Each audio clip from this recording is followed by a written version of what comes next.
നോക്കൂ സ്മൃതി, ഇവിടെ വളരെ പ്രധാനപ്പെട്ട ഒരു കാര്യം, നാലാം യോഗം ഒരുപാട് സങ്കീർണതകൾ മുന്നോട്ട് വെക്കുന്നു എന്നുള്ളതാണ്. അതിൻ്റെ പ്രധാനപ്പെട്ട ഉത്തരവാദിത്തം നിർഭാഗ്യവശാൽ കോൺഗ്രസിനാണ് എന്നുള്ളതാണ്. നോക്കൂ, കഴിഞ്ഞ 4 മാസക്കാലം യഥാർത്ഥത്തിൽ കോൺഗ്രസ് നഷ്ടപ്പെടുത്തി കളഞ്ഞു. അതിൻ്റെ ഉത്തരവാദിത്തം കോൺഗ്രസിന് മാത്രമാണ്. ആ ഉത്തരവാദിത്തം കോൺഗ്രസ് ഏറ്റെടുക്കണമെന്ന് മാത്രമല്ല, അക്കാര്യത്തിൽ എനിക്ക് തോന്നുന്നത് ഒരു മറുവാദം പോലും കോൺഗ്രസ്സിന് ഉന്നയിക്കാനുണ്ടാകും എന്ന് തോന്നുന്നില്ല.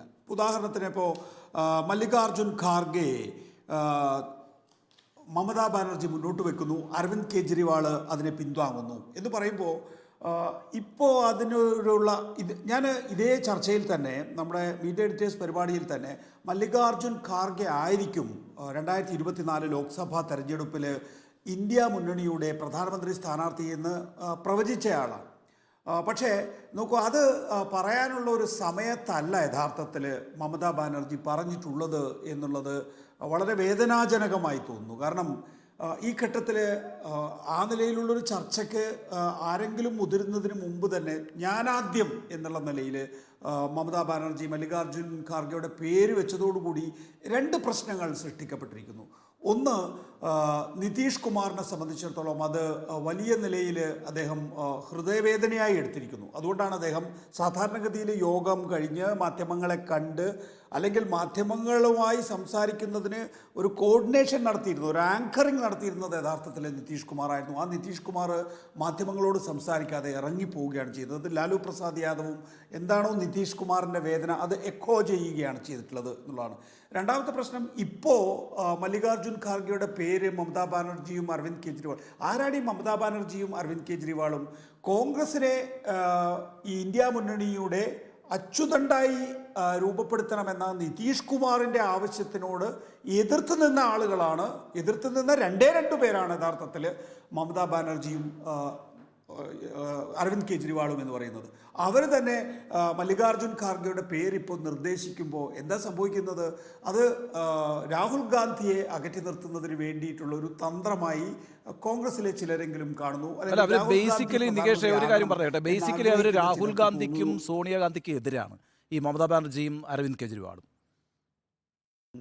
അത് കോൺഗ്രസിനെ കൊടുത്തൊരു പണിയായിട്ടാണ് ഞാൻ. മമതാ ബാനർജി സോണിയാഗാന്ധിയോട് ഒരു ആഭിമുഖ്യം കാണിക്കാറുണ്ടെങ്കിലും രാഹുൽ ഗാന്ധിയുടെ ഒരു കാലഘട്ടത്തിൽ കോൺഗ്രസിനോട്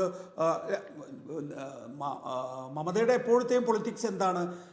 സോണിയ അംഗീകരിക്കാം, രാഹുൽ ആരാ അംഗീകരിക്കാൻ, ചെറിയ ചെക്കൻ എന്നുള്ള നിലയിലാണല്ലോ മമത എപ്പോഴും പ്രതികരിച്ചിട്ടുള്ളത്. മാത്രമല്ല, അവർക്കൊന്നും തന്നെയും രാഹുൽ ഗാന്ധി ഭാരത് ജോഡോ യാത്ര നടത്തിയതും അതൊരു വലിയ വിജയമായതൊന്നും തീരെ പിടിച്ചിട്ടില്ല.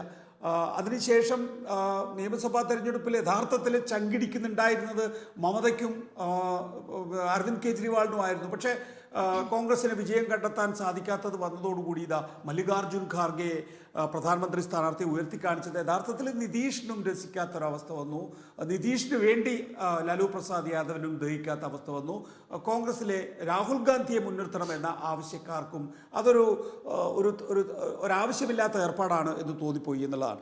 രണ്ടാമത്തെ പ്രധാനപ്പെട്ട കാര്യം എന്ന് പറയുന്നത് ഈ സീറ്റ് വിഭജനത്തിൻ്റെ കാര്യത്തിലാണ്. കോൺഗ്രസ് ഈ 4 ദീർഘമാസങ്ങൾ നഷ്ടപ്പെടുത്തി എന്നുള്ള ഏറ്റവും പ്രധാനപ്പെട്ട കാര്യം വരുന്നത്. അവിടെ ഇനിയിപ്പോൾ പഞ്ചാബിൽ, ദില്ലിയിൽ അവിടെ കോൺഗ്രസും അതുപോലെ തന്നെ ആം ആദ്മി പാർട്ടിയും സീറ്റ് വിഭജനം പൂർത്തിയാക്കണം. ബംഗാളിൽ മമത, ഞാൻ എന്തിനും തയ്യാർ, മമത ഇപ്രാവശ്യം കുറച്ചുകൂടി എക്സ്പ്ലോർ ചെയ്യുക എന്നുള്ള ഒരു മൈൻഡ് സെറ്റോടു കൂടിയാണ് ഡൽഹിയിലേക്ക് വന്നിട്ടുള്ളത്. മമത വരുന്നതിന് മുമ്പ് തന്നെ കൊൽക്കത്തയിൽ വെച്ച് പറഞ്ഞിട്ടുള്ളത്, നിങ്ങൾ ലെഫ്റ്റുമായിട്ട് സഖ്യം ഉണ്ടാക്കാൻ തയ്യാറാണോ എന്ന് ചോദിച്ചപ്പോൾ ഞങ്ങൾ എന്തിനും തയ്യാറാണ് എന്നാണ് പറഞ്ഞിട്ടുള്ളത്. പക്ഷേ ഇന്നിപ്പോൾ ജനറൽ സെക്രട്ടറി സീതാറാം യെച്ചൂരി മമതയെയും BJPയെയും ഒരേപോലെ എതിർക്കും എന്ന് വ്യക്തമാക്കിയതോടുകൂടി തന്നെ ബംഗാളിൽ എന്തായാലും ലെഫ്റ്റിനെ ഉൾപ്പെടുത്തിക്കൊണ്ടുള്ള ഒരു ഇന്ത്യ മുന്നണി ഇല്ല എന്നുള്ള കാര്യം ഉറപ്പായി കഴിഞ്ഞിരിക്കുന്നു. അപ്പോൾ പഞ്ചാബിലും ഡൽഹിയിലും ഒരു സാധ്യതയും കാണുന്നില്ല കോൺഗ്രസും ആം ആദ്മി പാർട്ടിയും തമ്മിലുള്ളൊരു സഖ്യത്തിന്. അതിനുള്ള സമയവും ഇനിയുണ്ട് എന്ന് ഞാൻ കരുതുന്നില്ല. ബംഗാളിൽ മമതയും CPM തമ്മിൽ എന്തായാലും ധാരണയുണ്ടാവില്ല. ഹൈക്കമാൻഡിൻ്റെ നിർബന്ധപ്രകാരം ഒരുപക്ഷെ കോൺഗ്രസുമായിട്ട് ധാരണ ഉണ്ടായേക്കാം. പക്ഷേ അവിടെയും അധീർ രഞ്ജൻ ചൗധരി എന്ന് പറയുന്ന വിലങ്ങ് തടി വളരെ പ്രധാനപ്പെട്ടതാണ്. അധീർ രഞ്ജൻ ചൗധരിയെ മറികടന്നുകൊണ്ട് മമതയുമായി കോൺഗ്രസിന് സഖ്യമുണ്ടാക്കാൻ കഴിയുമോ എന്നുള്ള കാര്യം ഇനി നമ്മൾ കാണാനിരിക്കുന്നതാണ്. ഉത്തർപ്രദേശിലാകട്ടെ മറ്റൊരു ആശങ്ക വന്നിരിക്കുന്നു. കാരണം കോൺഗ്രസ് BSPയുമായി ഏതൊക്കെയോ തരത്തിൽ അനൗപചാരിക കൂടിയാലോചനകൾ നടത്തുന്നുണ്ട്. അത് സമാജ്വാദി പാർട്ടിയെ രോഷം കൊള്ളിച്ചിരിക്കുന്നു.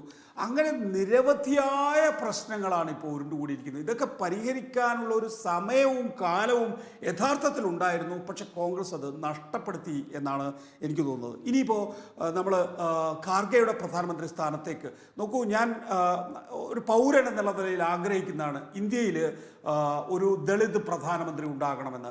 ദളിത് പ്രധാനമന്ത്രി ഉണ്ടാകണമെന്ന് മാത്രമല്ല, ദളിത് ആവശ്യങ്ങൾക്ക് വേണ്ടി ഒരു മുന്നണി കൂടുതൽ ശ്രദ്ധ ചെലുത്തണമെന്നുള്ളതാണ്. അതുകൊണ്ടാണ് നമ്മളെല്ലാം നിതീഷ് കുമാറിൻ്റെ കാസ്റ്റ് സർവേയെ പിന്തുണച്ചിട്ടുള്ളത്. ഒരു കാസ്റ്റ് സെൻസസ് രാജ്യത്ത് ഉണ്ടാകണം എന്നുള്ള ഒരു മുറവിളിയുടെ ഒപ്പം നിന്നിട്ടുള്ളത്.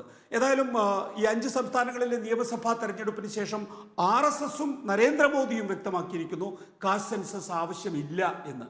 അപ്പോൾ കുറച്ചുകൂടി ഒരു സ്പേസ്, കാരണം 5 സംസ്ഥാനങ്ങൾക്ക് മുമ്പ് യഥാർത്ഥത്തിൽ നരേന്ദ്രമോദി ഒരു സമീപനം എടുത്തിട്ടുള്ളത് കാസ്റ്റ് സെൻസസ് വേണോ വേണ്ടയോ തീരുമാനിച്ചിട്ടില്ല എന്നുള്ളതായിരുന്നുവെങ്കിൽ 5 സംസ്ഥാനങ്ങൾക്ക് ശേഷം അതൊരു വിഷയമല്ല രാജ്യത്ത് എന്ന് BJPയെ സംബന്ധിച്ചിടത്തോളം RSSനെ സംബന്ധിച്ചിടത്തോളം ബോധ്യപ്പെട്ടിരിക്കുന്നു. അതുകൊണ്ട് അവർ കഴിഞ്ഞ ദിവസം വാരണസിയിൽ പ്രധാനമന്ത്രിയും ഇന്ന് നാഗ്പൂരിൽ RSSും വ്യക്തമാക്കിയിട്ടുണ്ട് കാസ്റ്റ് സെൻസസ് ആവശ്യമില്ല എന്ന്. അപ്പോൾ ഇന്ത്യ മുന്നണിയെ സംബന്ധിച്ചിടത്തോളം കാസ്റ്റ് സെൻസസ് ഒരു പ്രധാന വിഷയമാക്കി ഉയർത്തിക്കൊണ്ടുവരാനുള്ള അവസരമാണ് കൈവന്നിരിക്കുന്നത്. പക്ഷേ നോക്കൂ, 5 സംസ്ഥാനങ്ങളിൽ നിയമസഭാ തെരഞ്ഞെടുപ്പിൽ രാഹുൽ ഗാന്ധി കാസ്റ്റ് സെൻസസിന് വേണ്ടി പറയുന്നു. കമൽനാഥും ഭൂപേഷ് ബാഗേലും അശോക് ഗെഹ്ലോട്ടും കാസ്റ്റ് സെൻസസിനെ കുറിച്ച് മിണ്ടാതിരിക്കുന്നു. തെലങ്കാനയിൽ അങ്ങനെ ഒരു വിഷയം നമ്മളെ ബാധിച്ചിട്ടേ ഇല്ല എന്നുള്ള വിഷയത്തിൽ തെലങ്കാനയിലെ കോൺഗ്രസ് മുന്നോട്ട് പോകുന്നു. അത് സാധ്യമല്ല. കാരണം അവർ മുന്നോട്ട് വെക്കുന്ന വെൽഫെയർ സ്കീമൊക്കെ തന്നെയും ഈ ജാതി മുദ്രാവാക്യവുമായി ചേർത്ത് വെച്ചുകൊണ്ട് ഒരു പൊളിറ്റിക്കൽ എക്കണോമി എന്നുള്ള നിലയിലേക്ക് അതിനെ ഉയർത്തിക്കൊണ്ടുവന്ന് ഒരു ഐഡിയോളജിയിലേക്ക് ആ വിഷയം ഇഴുകിച്ചേർത്ത് കൊണ്ടുപോകാൻ സാധിക്കുകയാണെങ്കിൽ, നമുക്ക് CSTS ലോക്നീതി സർവേയിലൊക്കെ തന്നെ വ്യക്തമായിട്ടുള്ള എന്താണ്, ഈ 5 സംസ്ഥാനങ്ങളിലെ തെരഞ്ഞെടുപ്പിൽ കോൺഗ്രസിൻ്റെ കൂടെ ആകെ നിന്നിട്ടുള്ളത് 1 SC, 2 മുസ്ലിങ്ങൾ. ഈ 2 വിഭാഗങ്ങളാണുള്ളത്. ഈ 2 വിഭാഗങ്ങൾ OBCയെയും STയെയും ചേർക്കാൻ കഴിയുകയാണ് എങ്കിൽ, അതിനൊരു നേതാവായി മല്ലികാർജുൻ ഖാർഗെയെ കൊണ്ടുവരാൻ കഴിയുകയാണെങ്കിൽ, നിങ്ങൾക്കൊപ്പമാണ് ഞങ്ങൾ എന്ന് ബോധ്യപ്പെടുത്താൻ കഴിയുകയാണ് എങ്കിൽ, അതല്ലാതെ കള്ളത്തരത്തിലൂടെയോ അല്ലെങ്കിൽ ഞൊടുക്ക് വിദ്യകളിലൂടെയോ ഇന്ത്യയെ പിടിക്കാൻ സാധിക്കില്ല. പക്ഷെ പകരം നിങ്ങൾക്ക് ആത്മാർത്ഥത വേണം.